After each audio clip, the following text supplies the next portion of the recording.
Hey, what's going on, everyone? This is Mitch. Good Saturday evening to you all. Hope you folks are doing well out there tonight. Had yourselves a wonderful day, and I hope everyone has been having a great weekend out there so far. Here to really just speak on the severe weather days upcoming. We have a multi-day stretch of severe risk opportunities really starting. Really, it's ongoing right now, but we're going to have a severe weather threat for tomorrow, the Monday, the day of the eclipse, and yes, we are going to have severe storm potential right where the path of totality goes through in Texas. Not going to speak much on the cloud forecast. We'll do that again tomorrow morning in tomorrow morning's video, but we are going to have a risk of severe weather Monday for the path of totality in like Texas and even like southern Oklahoma. So we'll speak on that. We have a severe weather threat for Tuesday, Wednesday, Thursday, and we could even potentially end up having a severe weather threat for next Friday. So a multi-day severe weather threat is on the way. How bad is it going to be? Of course, we will fine-tune the details more and more the closer we get. But I'm going to kind of speak on a couple things, give you my thoughts on which days I think could potentially be worse. And yeah, we'll break down all the model information, what's driving the severe weather threat, and all those things to try to keep you guys aware of what's up to come. So I want to let you guys know right ahead of time. Every kid in the neighborhoods in our cul-de-sac right now, there's a lot of kids running in and out our front door. So if you hear any screeches, loud noises in this video, well, it's just kids being kids. And of course, I'm never going to tell them to be quiet when they're just having fun, especially when they're playing outside. A lot of these kids these days like to stay inside, play video games, and it's always just a breath of fresh air when you see the kids outside playing. So if you hear that, you might hear it. This is as raw as it gets. You guys know that's how it is on this channel. So if you guys have not subscribed, certainly consider doing that. Like the video if you like it. And if you ever consider joining the channel, I like to mention this a couple times a month. It's a great way to support what I do. I have 40-ish members to the channel right now that support me unconditionally. I don't have any fancy coffee mugs or shirts to give anybody.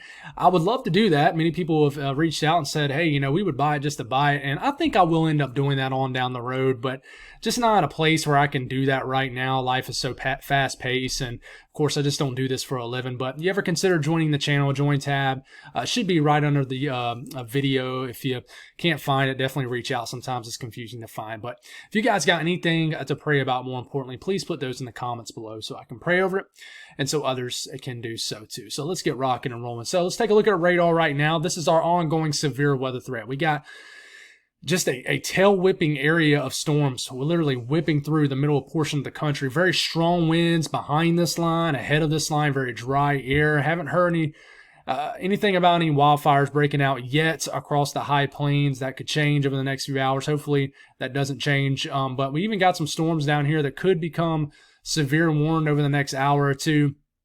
But these storms will, in general, continue to progress eastward, and eventually we'll lose some steam. We got kind of the beginning stages of a weekend-long winter storm that's going to crank up across areas of Wyoming and surrounding states, and we continue just to have just a return flow of moisture into New England, where we keep getting sporadic snow showers and rain showers depending on where you are. So southeast, it's been a beautiful day, kind of chilly out there for certain areas, but everybody else is pretty chill out there. So let's go on and move forward. So this is the portion of the video where it might throw some people off. It's hard to understand, but I always like to dive into the specifics of this. So if this kind of stuff bores you, certainly skip ahead. It ain't gonna offend Mitch at all, trust me. But I like to explain what's driving this. Low pressure, high pressure. We talk a lot on this during hurricane season with what's steering these tropical systems. But it's the same thing with all other areas of weather too. We look at this a lot. It's the 500 millibar heights and anomalies, and in this case, the blue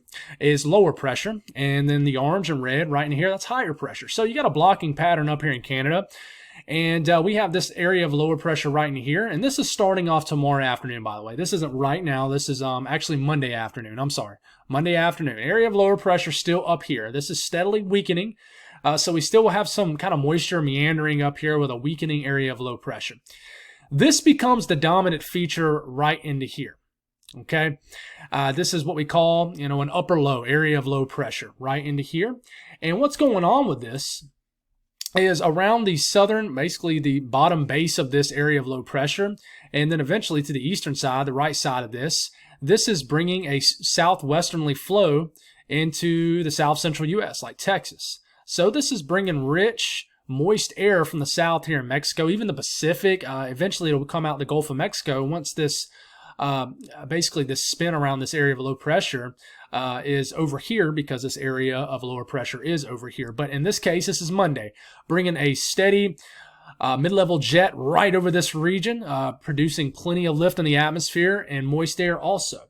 Now watch as this area of lower pressure progresses eastward very gradually. First off, it fully gets cut off from this as we are working into our Tuesday morning, right? This fully gets cut off from this. This weakens, really isn't a player anymore, and this becomes its own dominant southern feature here. So we start to get into Tuesday afternoon. Notice doesn't move much out the southwest in the Four Corners region. It's still kind of chilling right here in New Mexico, Texas, and surrounding states. So it continues to bring that flow right into Texas, now a little bit more into Louisiana and Arkansas, and this is getting into our Tuesday. All right, I think Monday and Tuesday are going to be very similar, in my personal opinion. I think that we're going to get a flooding potential with this also. It's one thing I need to bring up in this video, and I might pull it up on the fly because I'm just remembering that I didn't pull up the predicted rainfall from this event, which could be pretty significant across areas of Texas, Arkansas, Louisiana, maybe southeast Oklahoma, as we just get rounds of thunderstorms. We start to move into our Wednesday morning. Notice this area of blue is progressing eastward now. And now, if you notice up here, there's an area of blue coming up from the north. This is our northern stream energy. And as we start to get into Wednesday, this trough begins to amplify, begins to feel this. Even though there's no connection between this blue and this blue, it's already feeling the influence of this. And this is already beginning to get a little bit more amplified, more than likely. All right, so Wednesday could be a bigger severe weather threat. I really do think, as a surface low will probably try to develop. And then as we start to get into Thursday, full-on connection of northern stream and southern stream energy. And then watch what happens here as we start to get into Thursday afternoon. We get a full trough ejection with probably some sort of surface low right into here. And this is going to probably bring a severe weather threat for the southeast. So this is the progression of this, and we get into Friday morning, and we could very well, as this gets negatively tilted, you see how it kind of takes on, I would say this is like a neutral tilt right into here. See how it's kind of like tilted kind of more vertically like that. All right, watch as you progress this in time into your Friday, starts to take more of that negative tilt right into here. So that means that's a strengthening storm system, and we could have some weather, certainly a lot of it, for our Friday across the eastern seaboard. So that's what's driving this. I know, some people are like, Mitch, that didn't make any sense to me, but I like to continue to explain it until you guys as the audience maybe start to understand it. And please trust me, I'm not saying you guys aren't smart or anything like that. For me, I personally just started really learning the in-depth stuff of this probably just a few short years ago. So honestly, repeating the information to you guys over and over again helps me to understand it better. So I will mention tomorrow's severe weather threat. This is really driven off a progressing cold front. I do think there'll be a line of storms that basically progresses from the southern Mississippi Valley, maybe northern Louisiana, all the way up into the central Mississippi Valley, extending all the way into southern Indiana. In Illinois, there is a marginal risk, level 1 out of 5 risk of severe weather. So let's talk about that very briefly and what that means. And well, let's mention this, the outlook categories here. There's a 2% risk of a tornado with this within 25 miles in a given location. I mean, this does include, northern Louisiana, up the Mississippi River, up to Memphis, Jackson, does include Evansville, and into a very small section of the southeastern sections of Indiana and southern Illinois and the Boot Hill, Missouri. And then, of course, wind threat, 5% risk of winds, and then a 5% risk of hail. So let's talk about the structure of these storms, what the HRRR model was saying. And as we're waking up tomorrow morning for your Sunday morning, not a whole lot going on, but as you can tell, just ahead of that cold front, these storms do bubble up. And I mean, we could get them down here in central Louisiana too.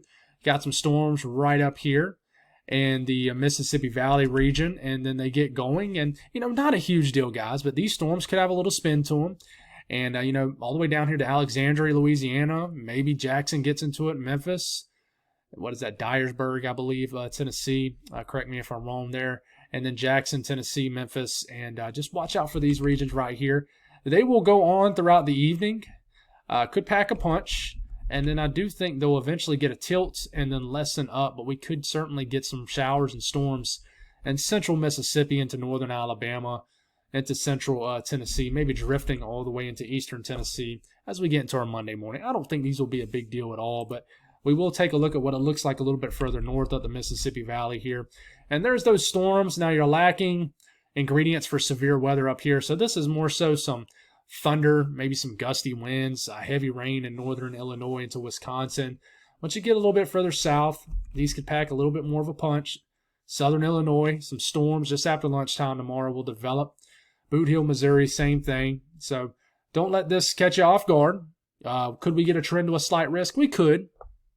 I'm not going to say I don't expect it. I could see something like this trend into that, but certainly right here in western Kentucky, western Tennessee, some storms are certainly possible. This is around 7 p.m. tomorrow evening, around dinner time. Certainly getting some storms in Evansville, western Kentucky, western Tennessee. And then I do think these will kind of lose some steam somewhat overnight and then be a non-story. So now, as we start to get into, let's make sure we got the right graphics. So we start to get into our Monday, day of the eclipse, right? And the path of totality goes right through this region, right into here. In fact, let's just draw on it real quick. I think it goes, right through here, give or take 100 miles. But that's where the path of totality is, and it goes right through the heart of this severe weather threat. Now, the path of totality will move through this area, 1:30 to 2:30 in the afternoon. Obviously, I might be off there a little bit, but not going to pretend like I have the entire timeline of the path of totality memorized. But so these storms might get going after that, but I do think they're going to affect, the shading of the sun for sure in some form of fashion. If not affecting it, we're at least going to get cloud cover from a lot of deep moisture. So a slight risk here. Southern Oklahoma includes a very small section of southwestern Arkansas, western Louisiana, and a large chunk of the heart of Texas right in here. Dallas, Fort Worth, Waco, Austin, San Antonio, Houston, Abilene, almost over to Midland. So what is this driven off of? What we do know is there's just a 15% risk of severe weather within 25 miles in a given location. Now, if you look right here in the black outlined area with the black dashes going in between it, that means there's a 10% risk of significant weather. In this case, we don't know yet because it's at day 3, but I have a feeling that we're going to wake up to a 10% hatch risk for hail, which means I do think we're going to have a risk of significant hail tomorrow. So I think that's what this is driven off of. I don't think this is driven off damaging winds, and I certainly don't think it's driven off tornadoes. I think damaging winds is probably going to be what it's for. And then we have the severe weather threat for Wednesday. I'm sorry, this is Tuesday. Notice it doesn't move much. The only thing it does is it broadens. It actually extends a little bit further eastward into most of Louisiana, even southwestern Mississippi, and includes a little bit more of southern Arkansas. But same cities I just mentioned, guys. And right now, for day 4, all we know is that there is a 15% risk of severe weather. We'll know more about this tomorrow, and what they have for this is, like I said, I really think Monday and Tuesday are going to be similar severe weather days. And I think it's just because the progression of this upper low to the west isn't going to move much, and I think the ingredients isn't going to change much either. So I think we just have a 15% risk of severe weather here. And then we start to move into Wednesday. Now, this is when I think things could uptrend. I think that maybe we start to get more of a significant severe weather event, potentially for Wednesday, even into Thursday. I think tornadoes could be a bigger concern as we get into Wednesday. Just my hunch, okay? Just my opinion. I like to throw my opinions in there sometimes. This includes areas further east, okay? Now includes areas of western, southwestern Alabama, 85% of Mississippi, the entire southern half of Arkansas, all of Louisiana, and all of eastern Texas. All we know, 15% risk of severe weather within 25 miles in a given location. All right? What we do know also is this shifts even further east, much quicker. You notice that's a pretty significant jump, right? So Thursday, we have a 15% risk of severe weather from basically just north of Columbia all the way to Jacksonville, over to Tallahassee, Dothan, Alabama, and almost includes Atlanta. It does include Columbus and all of central and southern Georgia and the southern 2/3 of South Carolina and North Florida. So I think Thursday is a day to watch. The tricky thing about Thursday is what is going to be the timing of this surface low? Now, this is on out here. What is this, 5 days away? But we already know 15% risk of severe weather. This could tweak some, so a slight risk at technically day 6. Okay, so let's talk about the ingredients for all these days, right? So this is Monday morning. Look at all this moisture already bubbling up. These are dew points, all right? Remember, dew points, once you start to get them in the 60s in this part of the country, become much more supported for severe weather. But you see this deep pool of moisture down here in the 70s, further deeper south in Texas. But, we start to get into, all right, let's see if we can get this moving. Here we go. We start to get deeper into our Monday. We start to get into Monday afternoon. Some of this moisture begins to creep a little bit further north and west. But you got plenty of moist air, in my opinion. And basically, south, the entire southeastern section of Texas, Louisiana. So, one thing I will watch is for more drier air right here where they do have a slight risk up. This will help actually aid in more of a big hail threat because there's a little bit more dry and cold air aloft in these areas. But there's going to be some sort of boundary right here where I think you'll have an opportunity for larger hail. So this is Monday's dew points. And then we start to get into Tuesday. Okay, some of this moisture begins to creep a little bit further northwest now. So waking up Tuesday morning, more of a broad, moist sector at this point. It's extending all the way from like the Big Hill country, Big Hill areas of southwest Texas, all the way into like southern Mississippi, southwestern Alabama at this point. So, you start to get to that prime heating of the day, Tuesday afternoon. Look at this pool of low-level moisture here. A lot of moisture starting to show up in this area. So deep moisture down here, dew points in the 70s, but you're starting to get dew points well into the 60s, all the way up to Little Rock through Dallas-Fort Worth region. And the entire state of Louisiana and Mississippi has that deep moisture overhead. And then we start to get into our Wednesday. And then this is when I think things begin to shift a little bit more, but I will keep it here at this panel. But, you start to get into Wednesday afternoon. And this is when this air mass in Texas, Oklahoma begins to clear out, dry out. And I think this is when you have the development of a surface low somewhere probably in this region right here. And depending on how far north this low goes, and pretty much tells us how far north this moist sector is going to extend. So do we end up getting Tennessee and the severe weather threat? Not sure. What about areas like the Midwest Ohio Valley? As of now, I don't think you're going to really have a risk here. I think everything is suppressed a little bit further south as far as ingredients, but we'll watch. And then we get in our Thursday, and we'll talk about that here in a second. But speaking about Monday through Wednesday, we'll keep it at that right now, and then we'll have a separate segment for Thursday. Here's these CAPE values. This is based off the European model. I mean, already waking up Monday morning. All right, you already got a lot of fuel in the atmosphere. You keep having to go up here and click this. Sorry, guys. But here we go. We get into Monday afternoon. Tons of fuel down here. CAPE values. This is getting close to what I would call a CAPE bomb. Now that's probably pushing 3,000 to 4,000 joules per kilogram, but a lot of energy down here. So this is where we can have that large hail where there's a lot of basically a lot of storm fuel. CAPE levels well over 2,000, 2,500 joules per kilogram. A lot of fuel in the atmosphere. And this continues all the way into the evening hours. CAPE levels continue to build, push 3,000 joules per kilogram.